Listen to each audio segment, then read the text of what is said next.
The image arrived on a Tuesday afternoon. It was just a normal Tuesday, the specific type of day where I was busy folding the clothes and contemplating what I ought to prepare for our evening meal. The name of my sister suddenly illuminated the phone display, showing an image that had been transmitted completely by accident, clearly intended for a different recipient altogether. I brought it up on my screen without giving it a second thought, and in that fleeting moment, while standing completely barefoot on the tiles of my own kitchen floor, 8 entire years of my marriage dissolved into an absolute fabrication that I had been completely oblivious to living. My spouse was cradling a pair of freshly born infants. The text written underneath the image read, "Daddy loves you both." I did not let out a scream. I did not shed any tears. I merely remained standing completely motionless right there, gripping the device in my palm, and experienced an absolute, permanent stillness wash over everything inside of me. My name is Nicole Young. I am currently 38 years of age, and throughout the vast majority of my adult existence, I genuinely held the conviction that having endurance was a righteous trait that would ultimately receive its proper compensation. I operate as a forensic accountant by profession, which indicates that I dedicate my working hours to uncovering the microscopic discrepancies that individuals assume no one will ever detect. An incorrect figure that fails to balance properly, a financial movement that simply does not fit, or a narrative that seems incredibly close to making sense but falls just short of doing so. I established my entire professional life on placing my confidence in hard data rather than human feelings. It simply never crossed my mind that I would be forced to implement those exact analytical capabilities within the walls of my own household. Charles and I exchanged our marriage vows when I had reached the age of 30. He possessed a great deal of drive, a wonderful sense of humor, and he was the exact variety of man who could command the attention of an entire room without exerting any visible effort. He held a partial ownership stake in a logistics firm that was just beginning to experience rapid expansion, and I experienced immense joy watching him construct an enterprise completely from scratch. We used to engage in lengthy conversations regarding the future family we would establish, discussing the number of children we would raise, the names we would bestow upon them, and whether we would bring them up within the bustling city center or relocate to a much more tranquil environment. It felt entirely certain to happen. It felt precisely like an event that was destined to arrive in our lives, in the exact same manner that the warmth of summer naturally follows the arrival of spring. However, it did not take place, certainly not with any degree of simplicity, and not for an incredibly extended duration of time. We spent 2 full years trying to conceive on our own before we ever made the decision to seek professional medical guidance. Following that, our lives became a blur of clinical consultations, physical evaluations, and a mountain of medical vocabulary that began to resemble a completely foreign tongue. I endured cycles of "UE" and "if," alongside hormone injections that constantly left painful dark marks across my midsection. I took to concealing my changing body beneath much looser garments. We ended up losing 3 separate pregnancies before any of them could ever progress past being a tiny, flickering pulse on a medical monitor. Each separate instance represented an intensely personal heartbreak that I ended up managing almost entirely by myself, primarily because Charles consistently appeared to bounce back from the losses with much more speed than I could manage. I used to remain awake for hours in the middle of the night, constantly running the calculations over and over inside my head in the exact same manner that I analyzed the complex financial records of my corporate clients. At what precise point did this situation deviate from the track? What specific details did I fail to perceive? What actions could I have taken differently to alter this outcome? I placed the accountability squarely upon my own physical form. I blamed the immense pressure of my daily life, the demands of my career, and even the single glass of wine I had consumed late one evening before I was even aware that I was carrying a child the very first time. I assigned accountability to every single variable imaginable except for the actual reality, precisely because the actual reality was not a piece of information that I possessed access to at that point in time. Throughout the entirety of that grueling process, Charles would tightly grasp my hand while we sat together in the medical reception areas and utter the exact same phrase to me repeatedly, resembling a solemn vow that he felt compelled to state aloud just to transform it into reality. He would tell me that we were going to navigate our way through this obstacle as a united front. I placed my absolute faith in his words. I believed in him in the exact same manner that an individual believes the morning sun will inevitably crest the horizon without demanding hard proof or raising a single doubt, completely because any alternative scenario was entirely too horrifying to contemplate. My younger sister Emily was consistently present during that period as well. Or, at the very minimum, she certainly gave the strong impression of being present. She is exactly 3 years my junior, consistently exhibiting a gentle nature and always making herself fully accessible with a comforting embrace, a hot meal, or a reassurance that I could get in touch with her at any hour of the day or night, an offer that I accepted with absolute sincerity. She frequently expressed to me how much she truly respected the immense resilience I was displaying. She used to state that she simply could not comprehend how I managed to keep moving forward. Never once did it cross my mind that deep respect and bitter jealousy could present themselves with the exact same facial expression. On the precise day that the image appeared on my device, I had just concluded a digital face-to-face discussion with a client, the exact type of uninteresting afternoon that constitutes the vast majority of a person's life. I can distinctly recall the precise way the afternoon illumination was streaming through the kitchen panes at a very sharp dipping angle, the exact way it tends to do during the final days of autumn. I recall my device vibrating twice in succession. And then I distinctly recall, cast my eyes downward and coming face to face with the countenance of my spouse. The very same face that had asserted to me a mere 3 weeks prior that we ought to perhaps engage in one final cycle of medical intervention. Arguing that we absolutely should not surrender our hopes just yet, was currently staring down at a pair of tiny babies as though they formed the absolute epicenter of his entire existence. Emily placed a voice call to me almost instantaneously after the text arrived. I engaged the line without uttering a single word. "Nicole," she blurted out, her vocal cords visibly fracturing under the strain. "It was never my intention for you to uncover this reality in this manner." I severed the connection. I did not pose a solitary inquiry. I had absolutely no requirement to do so.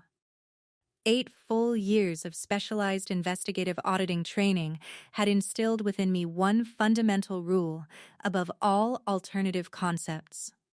The very moment you detect the initial variance in the data, you absolutely do not engage in a direct confrontation with the specific individual who generated it. You painstakingly compile every single piece of data first. You establish the absolute definitive dimensions of the deception prior to ever permitting them to recognize that you have detected their actions. Consequently, I lifted the lid of my portable computer instead. I searched for and located a domestic relations legal practitioner who held the absolute loftiest client reviews across the entire metropolitan area, a man operating under the name of Daniel Brooks, and I secured the absolute closest available time slot on his calendar. Exactly 48 hours afterward, I found myself positioned directly across from him inside a professional space that threw off the scent of freshly prepared coffee and incredibly costly stationery, and I put my name to the primary documentation required to initiate legal dissolution proceedings against my spouse of 8 years. My fingers did not exhibit even a minor tremor. I can recall experiencing a sense of mild astonishment regarding that detail. I did not reveal a single detail to Charles. I did not inform Emily that I was fully aware of what had transpired. I returned to my household that evening and prepared the evening meal exactly as though nothing out of the ordinary had occurred. Because for the very first time, in an incredibly long span of years, I perceived reality with absolute, unadulterated distinctness. I was absolutely not the party who required an alibi or needed to offer a defense for my behavior. While my spouse was actively celebrating the birth of two new lives alongside the specific woman who had previously identified herself as my own flesh and blood. Fully convinced that I remained entirely in the dark regarding their actions, I was already positioned a minimum of 3 steps ahead of both of them. And the specific actions I carried out following that moment, executed with total discretion and without shedding a solitary tear, constituted something that neither of them would ever anticipate arriving. The very morning following the day I put my signature on the legal forms, I opened my eyes well before the sun crested the horizon and executed an action I had not performed in many months. I prepared a pot of coffee intended for a single individual rather than a pair, and I did not experience a solitary drop of remorse regarding that choice. Charles had transmitted a text communication late the previous evening, some completely casual update regarding a commercial transit obligation that would force him to remain outside of the metropolitan area for a span of several days. I perused the words twice through, and then I immediately pivoted to my true work. If there is one definitive lesson my professional path has driven home, it is the reality that individuals who possess absolute certainty that they will never face detection end up leaving behind the most disorganized paths imaginable. They completely abandon their cautious habits because they have thoroughly persuaded themselves that they have no practical requirement for them. Charles had dedicated 8 entire years to carefully constructing a public image as a completely faithful and supportive spouse, navigating the painful journey of reproductive challenges right by my side. That specific narrative demanded regular upkeep, and individuals who are completely preoccupied with sustaining a singular false narrative rarely detect that they are actively dropping solid data points regarding an entirely separate one.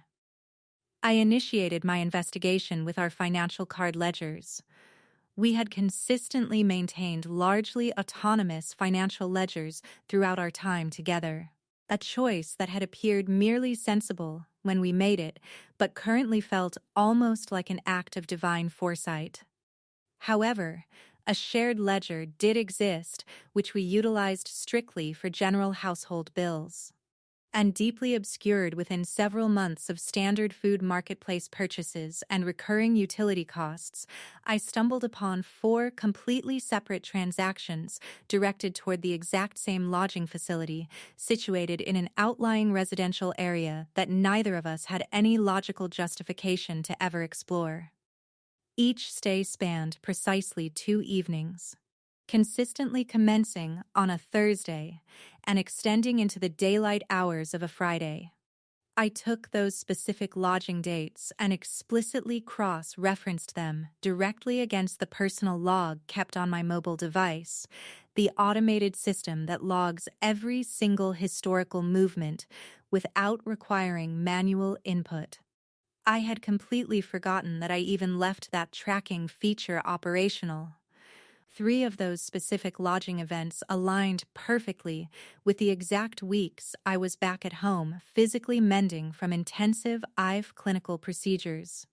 The exact same weeks that Charles had explicitly stated to me that he required extra time to untangle his thoughts by remaining late at the corporate headquarters. I remained positioned at my kitchen desk with my portable computer fully functional until the clock ticked nearly to 2 in the morning. And piece by individual piece, the final 3 years of my marital existence shifted and restructured themselves into a completely different configuration that I could scarcely correlate with my previous reality. Emily had asserted to me on more than one occasion that she was merely operating as the individual responsible for transporting Charles to his clinical consultations on the specific days when my professional duties prevented me from attending. A brief medical visit here, a routine checkup there. I am merely providing a helping hand, she used to state with an air of complete innocence, as though the favor demanded absolutely nothing from her. Yet I unearthed hard documentation proving that those exact clinical appointments frequently transpired on calendar days when Charles possessed no medical evaluations organized whatsoever. By the point in time when I successfully unraveled the shared digital imagery repository, it became clear that Charles remained completely oblivious to the fact that I retained active credentials to a shared digital storage directory established a long span of years prior that had simply never been scrubbed from the system. I was no longer capable of experiencing shock. The digital folders contained imagery that reached backward across a span of nearly 3 full years. There were images of Emily present at his corporate seasonal celebration, positioned in a manner that was just a bit too physically intimate. There was documentation of an end-of-week trip recorded under the guise of a commercial client transit obligation, with an explicit coastal view fully visible in the setting that was nowhere near any practical corporate operational facility. It was not that they had been entirely reckless in their behavior, they had simply never entertained the psychological possibility that I would actually go looking for the data. I wish to state something with absolute candor.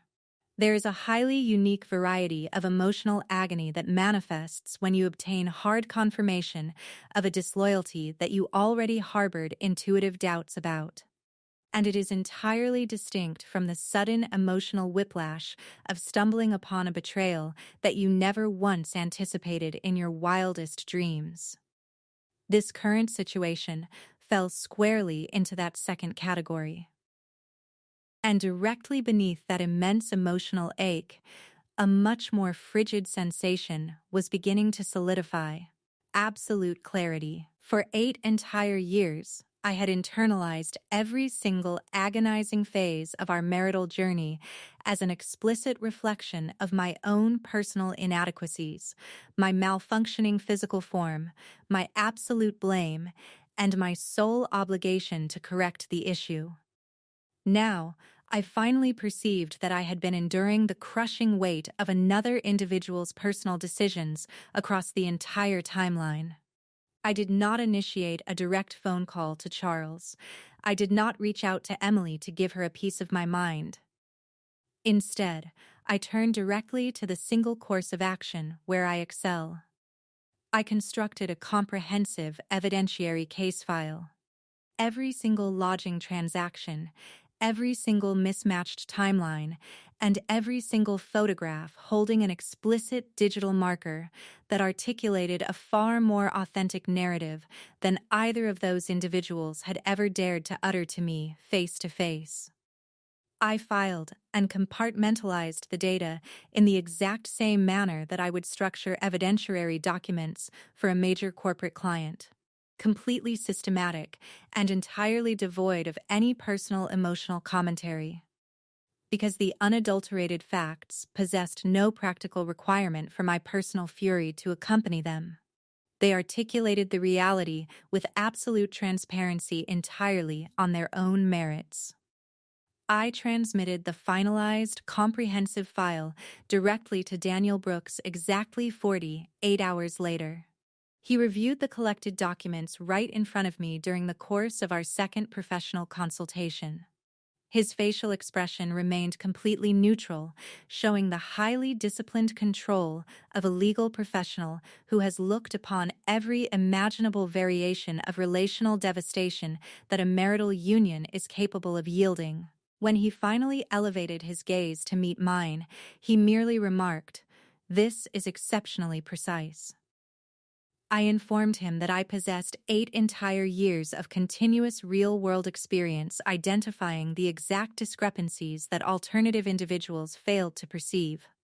He refrained from asking me to clarify the deeper meaning behind those words, and I chose not to elaborate any further.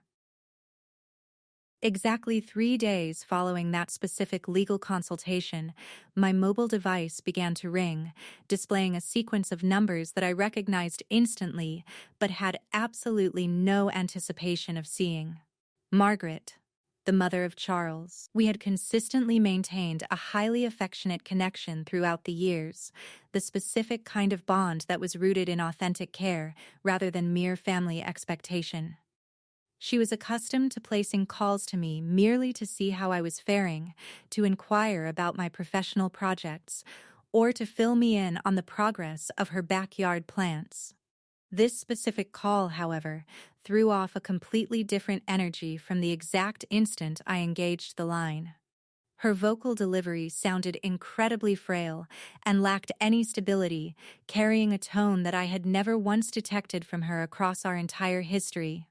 "Nicole," she managed to say, and then she lapsed into absolute silence for an extended duration of time, with nothing but the sound of her heavy respiration audible on the opposite end of the connection. When she finally gathered the strength to speak a second time, she was actively weeping, putting forward an effort and completely failing to maintain any degree of emotional stability in her delivery. "I am begging you," she pleaded, "do not communicate a single detail to him just yet." I remained standing entirely motionless inside my kitchen area, the exact same culinary space where I had looked upon that devastating photograph just over a single week prior, and experienced the emotional bedrock give way once more beneath a situation that I assumed I had already processed and understood with absolute certainty. "Do not communicate what specific information to him, Margaret?" I questioned gently. She completely avoided answering the direct inquiry. She merely persisted in uttering those exact 7 words in a continuous loop, as though that singular phrase constituted the absolute solitary thread preventing her from completely coming apart at the seams. "Do not communicate a single detail to him just yet. Do not communicate a single detail to him just yet." I came to a profound realization while standing right there, listening to the mother of my spouse completely fracture emotionally over the phone line, that while I had successfully uncovered a marital infidelity, I simultaneously possessed a rapidly escalating intuition that I had not yet unzipped the absolute root reality of the situation. I coordinated a meeting with Margaret exactly 48 hours later at a modest, quiet cafe positioned precisely at the midpoint between our respective residences, a specific venue where we had gathered a dozen times previously across the span of our relationship. On all alternative occasions, our meetings were defined by light-hearted, uncomplicated dialogues. This specific time, however, she was already positioned at a table by the time I entered the establishment, her hands clamped so incredibly rigidly around her beverage container that the skin over her joints had turned completely bloodless, and she failed to elevate her eyes to acknowledge my presence until I physically slid back the seating structure directly across from her.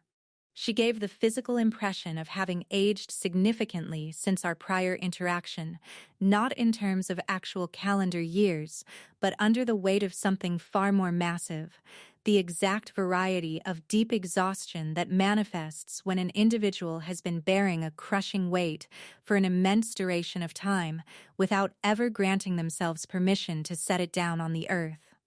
Margaret had consistently been the absolute personification of elegant control, The highly specific presentation of a lady who meticulously pressed her fabric linens and absolutely never escalated the volume of her voice, even when engaged in deep disagreements. The individual currently positioned directly in front of me gave the distinct impression of someone who had not accessed a single hour of rest in multiple days. "I absolutely require you to grasp something with total clarity," she blurted out before I had even managed to fully slide my winter coat from my shoulders. "The specific information that I am currently preparing to articulate to you is data that I was morally obligated to voice exactly 8 years ago.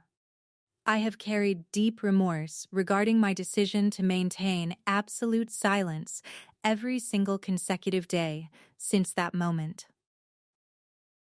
I refrained from offering a single verbal response.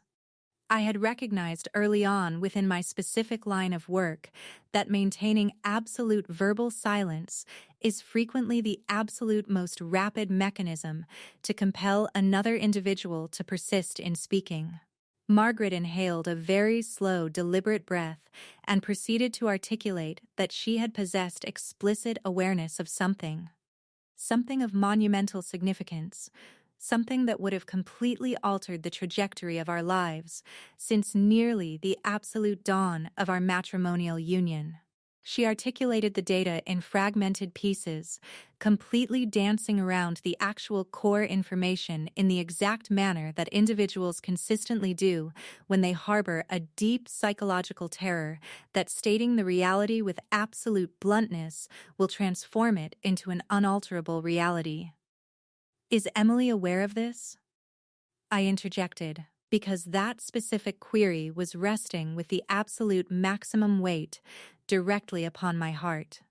If my very own sister had possessed awareness of some deeply guarded secret regarding my marital union for a span of multiple years and chosen to maintain absolute silence while simultaneously sharing a bed with my spouse, I was not entirely confident that I possessed the capacity to survive the confirmation. Margaret tilted her head side to side with absolute firmness. "No, Emily is completely oblivious to any of this data, nor is Charles aware of it." Her gaze locked directly with my own, and there was an expression that resembled an absolute plea radiating from her eyes. "The information is held strictly by myself and one alternative individual."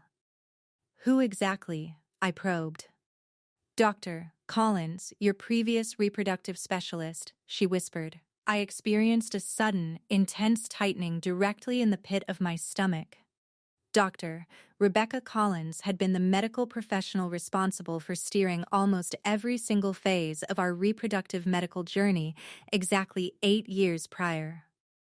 She had overseen the physical evaluations, the clinical interventions, and the innumerable, exhausting discussions regarding mathematical probabilities, medical options, and what specific steps we might consider pursuing next.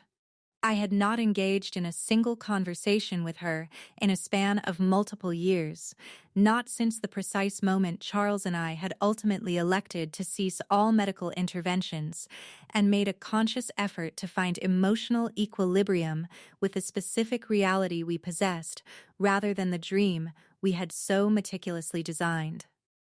What specific connection does she possess to this situation? I demanded. Margaret's fingers exhibited a clear tremor around her hot beverage. There existed a formal medical analysis, clear data derived from laboratory testing back during the specific era when you two were actively exhausting every conceivable avenue to achieve a pregnancy. I cast my eyes upon it prior to Charles ever getting the opportunity to do so. I was absolutely not legally or ethically authorized to read it. It arrived at the family residence entirely by error, explicitly bearing his name on the envelope, and I tore it open without executing any deeper analytical thought, in the exact casual manner that a person handles standard correspondence that gives every impression of being completely routine. She paused dead in her tracks, and when she finally resumed her vocal delivery, her volume had plummeted almost entirely to a faint whisper. It was completely separate from routine. I remained seated in absolute, unwavering stillness, waiting for the shoe to drop. I read through the data, she continued, and I perceived with absolute immediacy that if Charles were to lay his eyes upon those findings, it would completely shatter something fundamental within his psychological makeup that I did not believe could ever be put back together. Consequently, I arrived at a definitive choice. I placed a direct call to Dr. Collins immediately and appealed to her directly, mother to mother, begging her to permit me to manage the information in my own distinct manner and on my own timeline. She ultimately capitulated against her soundest professional ethics because she had maintained a close connection with our family unit for a span of many years, and she placed her trust in me to execute the absolute right course of action for every party involved. Margaret directed her gaze downward toward the wooden surface of the table. I never ended up executing the right course of action for a solitary soul. I merely put off the inevitable agony and permitted it to fester into a far more destructive beast. I directed my thoughts back to all the individual pieces of evidence that I had already systematically accumulated: the credit ledger lodging transactions, the completely fraudulent daily timelines, and the photographic images that told a profoundly more authentic story than either Charles or Emily had ever dared to articulate aloud. I had entered this specific discussion with the absolute assumption that I thoroughly grasped the complete architecture of my own relationship's demise.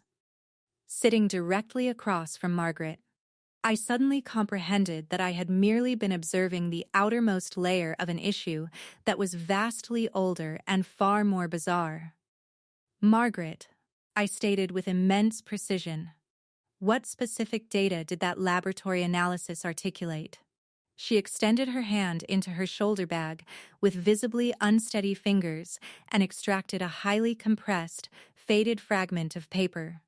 It was explicitly not the authentic laboratory report itself, she took the time to clarify, but rather a brief notation she had quickly jotted down for her own reference on the exact day she read the findings. It was designed merely to assist her in recalling the precise clinical language in the event that she ever managed to locate the personal fortitude required to bring the information into the light.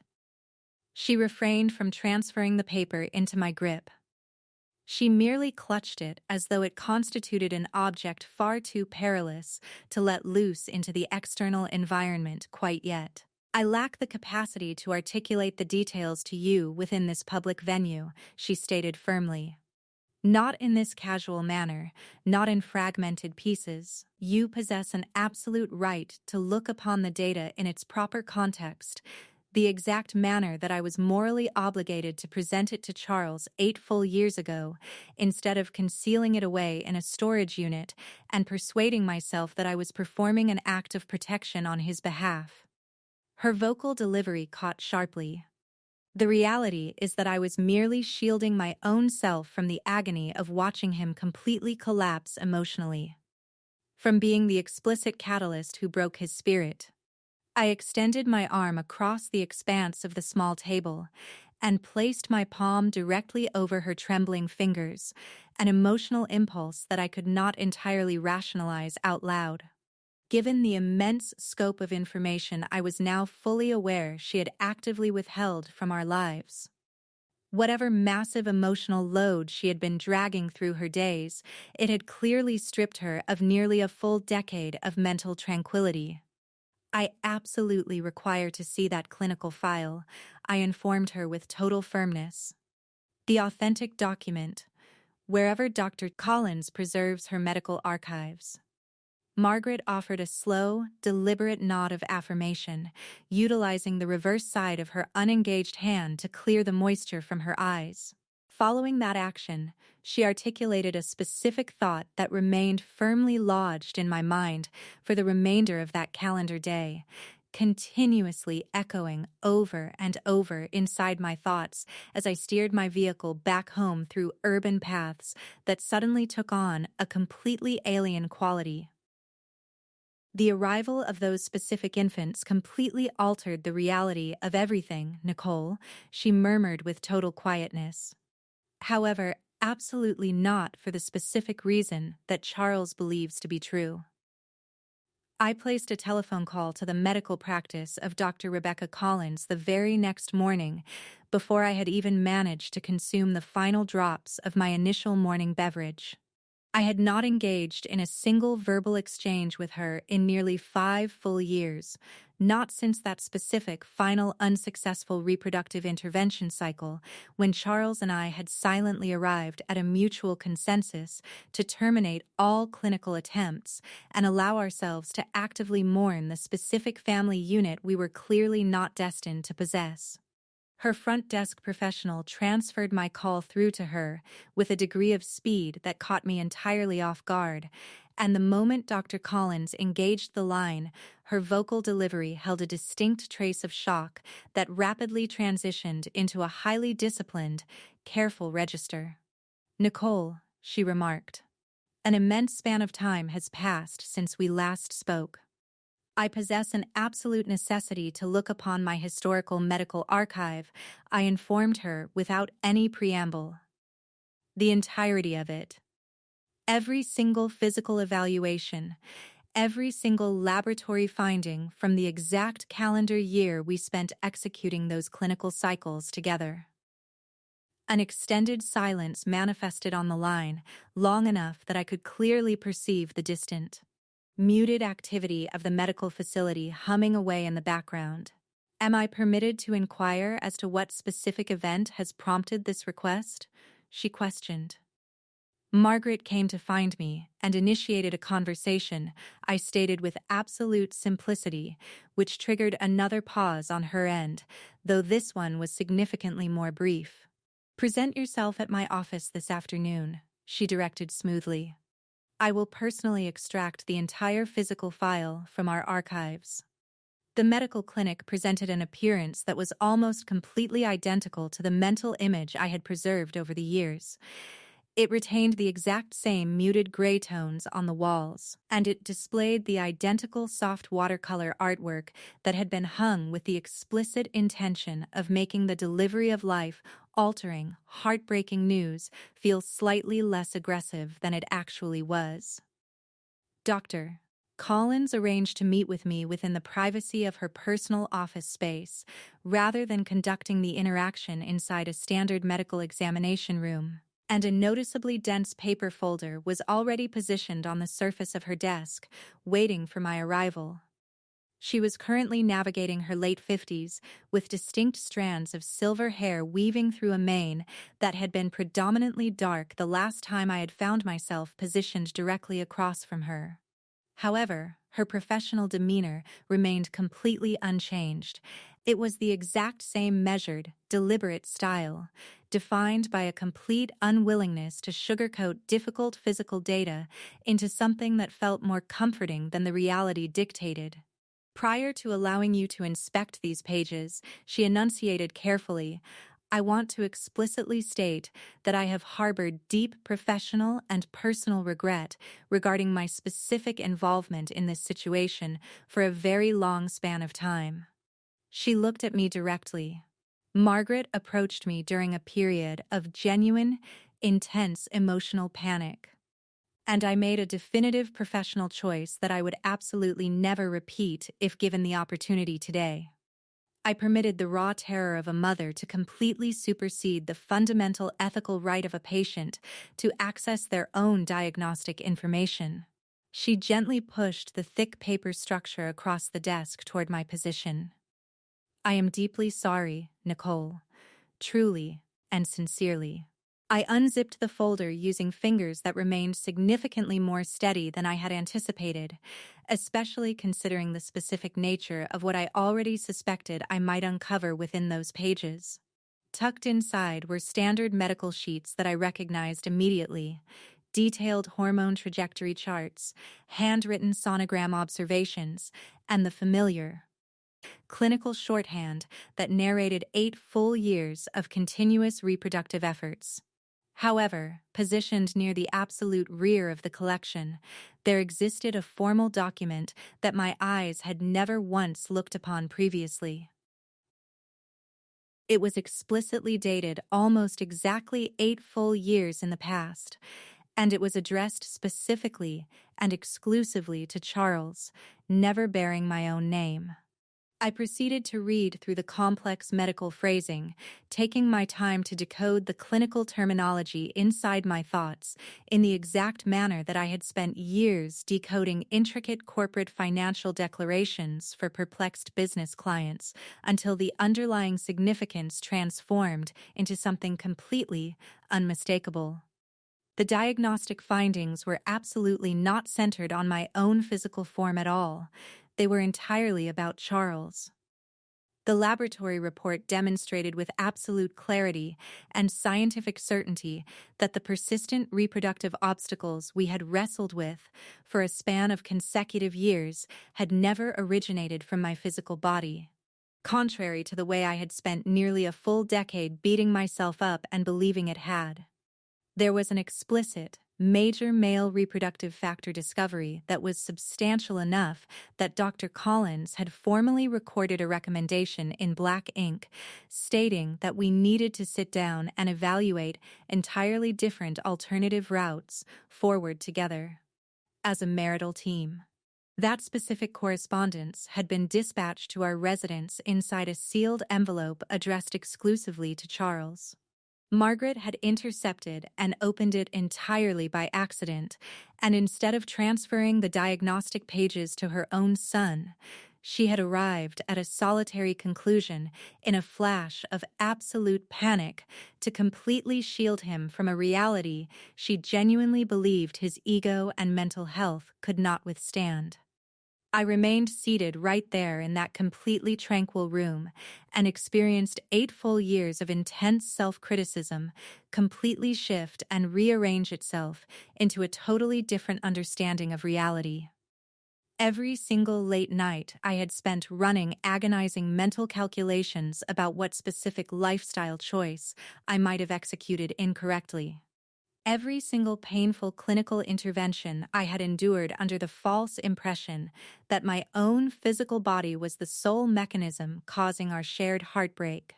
Every single quiet apology I had tearfully whispered directly into Charles's shoulder in the dead of night, expressing how deeply sorry I was that I lacked the capacity to provide him with the family unit he so desperately desired. Not a single drop of that emotional weight had ever actually belonged to my ledger in the first place. What was her rationale for never revealing the reality to him? I questioned, even though a highly analytical portion of my mind already thoroughly comprehended the general architecture of the response. Absolute psychological terror, I believe, Dr. Collins articulated with immense gentleness.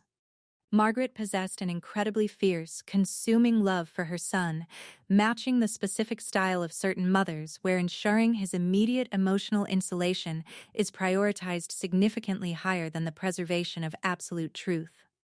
She thoroughly convinced her own mind that if he remained completely oblivious to the reality, the information would lack the capacity to ever inflict pain upon him. I do not believe she ever paused to evaluate the immense compounding price tag that choice would ultimately extract from both of your lives.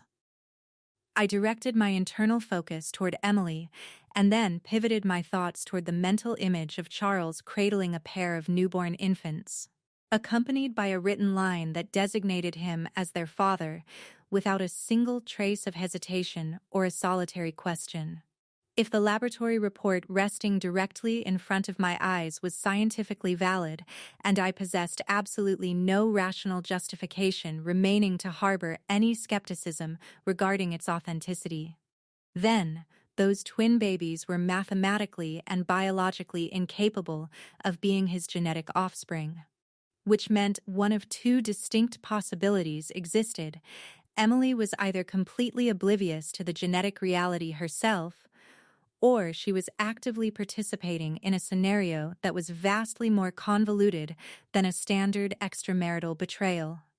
I refrained from giving voice to any of these deductions allowed within the office. I simply requested that Dr. Collins generate complete physical duplicates of every single sheet contained within the file, and she executed the request without a single moment of hesitation, sliding the crisp, fresh copies across the desk structure toward me as though she was finally, after an artificial delay of 8 full years, being permitted to execute her professional duties in the exact ethical manner she should have. From the absolute beginning. I did not seek out a direct confrontation with Charles on that specific day. I did not place an emergency call to Emily. I did not even initiate contact with Margaret immediately, despite the fact that I was fully aware that I owed her a direct reply after the massive revelations she had finally laid bare before me. Instead, I steered my vehicle back to my residence and sat entirely motionless inside the driver's seat within the driveway for an incredibly extended span of time, the paper folder resting silently on the passenger cushion right beside me. And I meticulously evaluated every single historical variation of my marital life that I had fully accepted as reality across the years. The initial optimistic phase, the deeply sorrowful grieving phase, and the profoundly wounded betrayed version that I had been actively navigating for the previous 14 days. Not a single one of those conceptualizations had represented the absolute, unfiltered truth of the situation. And at that exact moment, my fingers were physically holding the singular piece of data that fundamentally flipped the underlying meaning of every alternative variable. When I finally initiated the phone call to Margaret later that evening, my vocal delivery was completely level and serene in a highly specific manner that appeared to catch her entirely off guard. "I am currently in physical possession of the medical file," I stated to her. "I am fully aware of what the scientific data dictates." She retreated into absolute silence for a very lengthy duration on the opposite side of the line, and when her voice finally manifested through the speaker, there was an element that resembled pure psychological liberation woven directly through her profound state of exhaustion, as though a crushing weight she had been dragging entirely by herself for 8 full years had finally, if only partially, been dropped onto the floor. "At this exact moment, I completely comprehend the precise reason your mother-in-law appeared absolutely paralyzed with fear," I remarked, reflecting on the situation. "The exact instant her eyes looked upon those twin babies for the very first time. I did not receive a single communication from Charles for a span of nearly 2 full weeks following the day I officially submitted the legal dissolution documents to the court. He was evidently remaining at Emily's location, wherever that happened to be, actively playing the role of a domestic family unit alongside a pair of infants who held a biological reality that he did not yet possess the capacity to understand. I dedicated those 14 days to quietly executing the logistical details of the process I had initiated.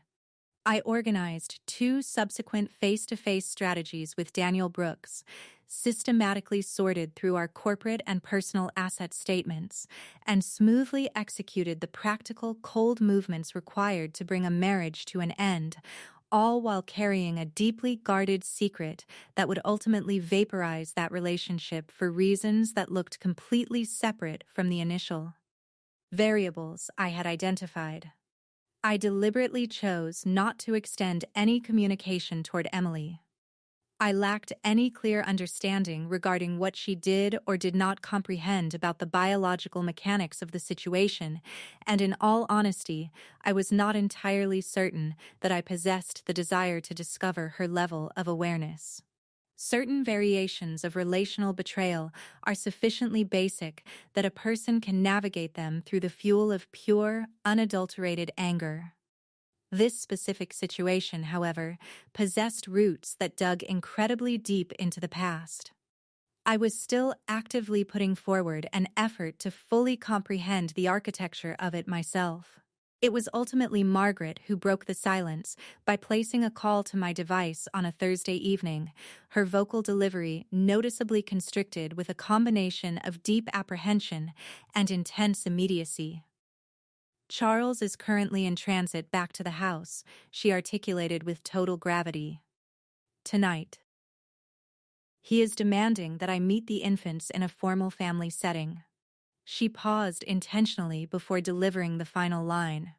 "He is bringing Emily along with him." I grasped the underlying meaning of her words instantaneously, alongside an understanding of the immense emotional strength that action would demand from her psychological reserves. "Margaret, you are under absolutely no moral obligation to execute any actions that your mind is not completely prepared to handle," I informed her. "I have actively masked this reality for 8 full years, Nicole," she murmured with an absolute lack of volume.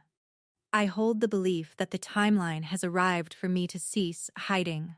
I was absolutely not physically present in the room when the subsequent interaction unfolded, but Margaret systematically recounted every single operational detail to me afterward with such a high degree of precision and sensory imagery that I could visualize the scene playing out inside my thoughts with absolute clarity, almost as though I was physically positioned directly in the doorframe, observing the events myself. Charles made his entrance into the residence first, moving through the space with the exact same unbothered, fluid security that he displayed in every single environment he had ever stepped into across his life. The highly specific confidence of an individual who has never once in his existence entertained the philosophical question of whether he actually earned or deserved the positive variables in his life. Emily tracked directly behind his footsteps, holding a portable infant carrier structure in each of her hands, her facial features meticulously locked into an expression that hovered precisely between a deep apology and an immense surge of personal pride. Margaret took the time to explain to me later that Emily displayed a profound state of physical and mental exhaustion in the highly unique style that is exclusive to individuals navigating the initial stages of motherhood, yet she simultaneously appeared entirely illuminated from some deep internal source beneath that fatigue. The exact manner individuals present themselves when they genuinely hold the conviction that they have finally secured a prize that they had been coveting for an incredibly long timeline. Charles deposited his traveling pack onto the floor right by the entranceway and pivoted his entire body toward his mother, displaying a look on his face that Margaret stated she would carry in her memory until her final breath. It was completely uncovered, entirely optimistic, and possessed an almost juvenile quality, the exact expression of a man who is fully convinced he is about to present his mother with the absolute pinnacle of positive news. "Mom," he stated with immense warmth, indicating the pair of infants that Emily was currently meticulously extracting from their plastic transport shells. "The day has finally arrived where you are officially a grandmother." Margaret recounted that the entire atmosphere within the room transitioned into absolute, crushing silence immediately following that statement. She said she cast her eyes downward to look upon those two microscopic human countenances, and something vital inside her emotional structural system simply fractured completely. All the consecutive years of forcefully compressing this information inside her mind, all the countless nights spent completely devoid of sleep while forcefully persuading her own conscience that she was executing an act of maternal protection by refusing to speak the truth, completely imploded in an instant the exact moment her eyes registered those infants resting securely within her son's physical grasp.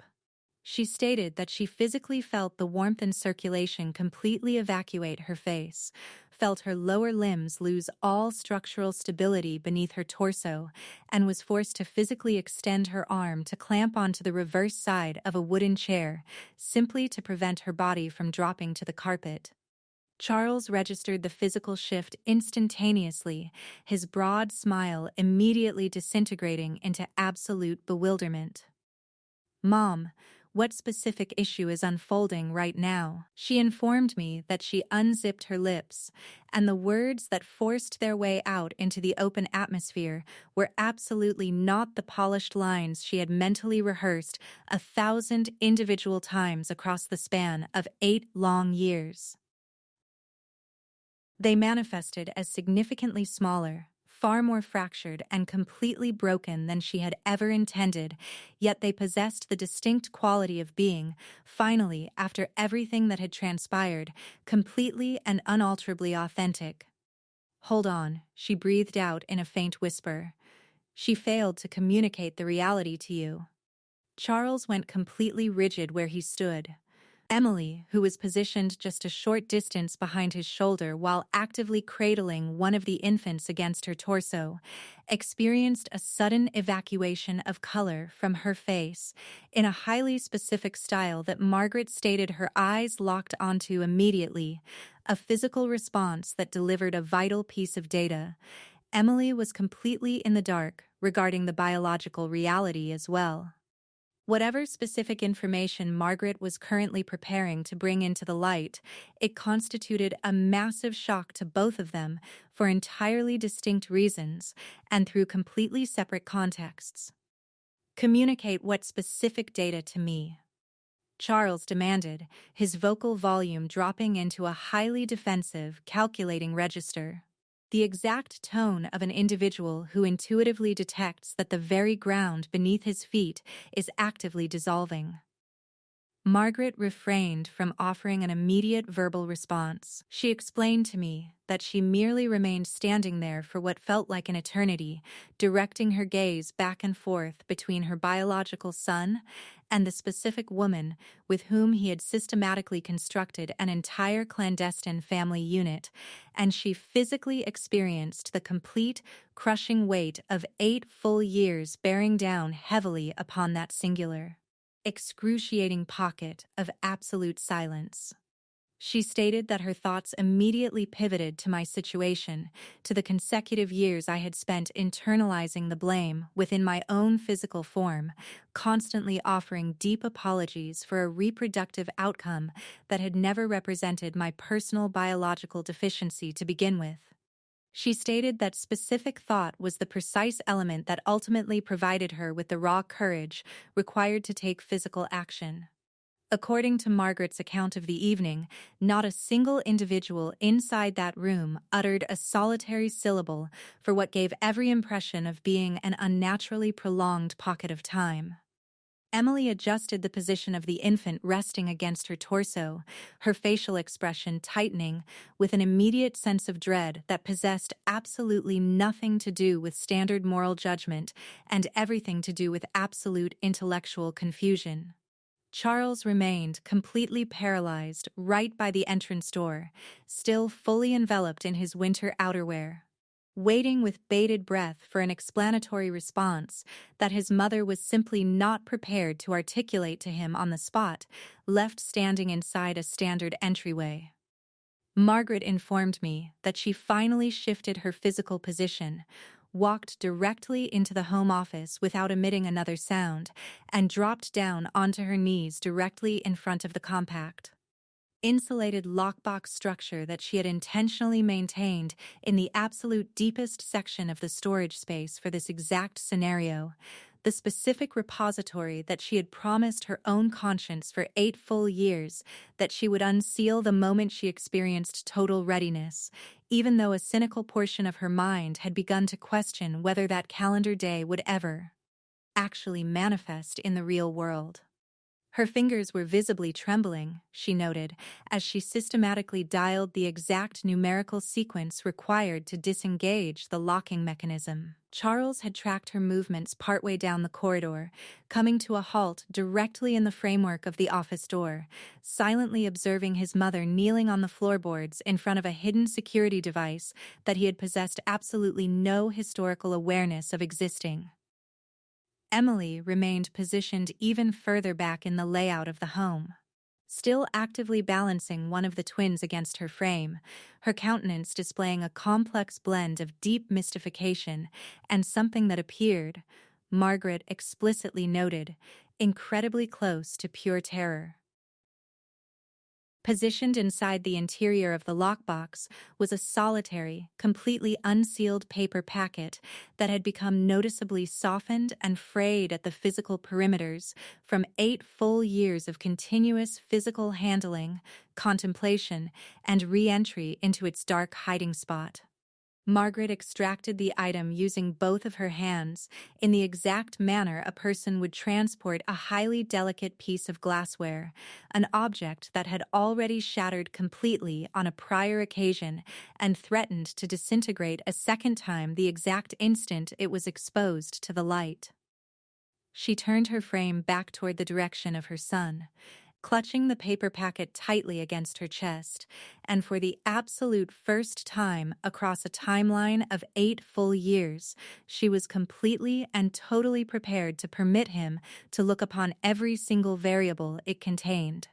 Margaret transported the paper packet back into the central living room environment and deposited it directly onto the surface of the coffee table positioned between their frames, her fingers still vibrating with a minor tremor as she withdrew her hand from the object, as though the physical act of completely surrendering a secret she had forcefully insulated for such an immense span of time demanded its own unique variety of physical output. Charles stared down at the item for a brief pocket of time without making any physical contact with it, and Margaret explained to me later that she could see his entire musculature bracing itself in the exact manner individuals do right before they intentionally step their bodies into a body of freezing water. "What specific item is this?" he questioned with an absolute lack of volume. "Lower your body into a seat," Margaret directed smoothly. "I am asking you nicely." He complied and sat down. Emily lowered her frame onto the absolute perimeter of the upholstered chair situated directly across from his position, continuing to press one of the infants securely against her shoulder blade, the baby emitting a series of faint, restless noises into the dense, uncomfortable silence that had completely saturated the square footage of the room.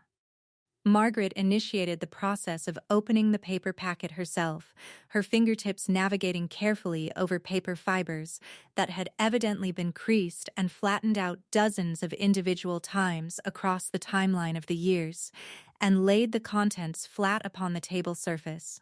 Presenting the sheets one singular page at a time, the authentic historical laboratory evaluations, a formal piece of correspondence generated by Dr. Collins, addressed directly and explicitly to Charles, and a handwritten series of notations that Margaret had personally appended years prior, explicitly dated within the exact same week she had originally intercepted the clinical postal delivery.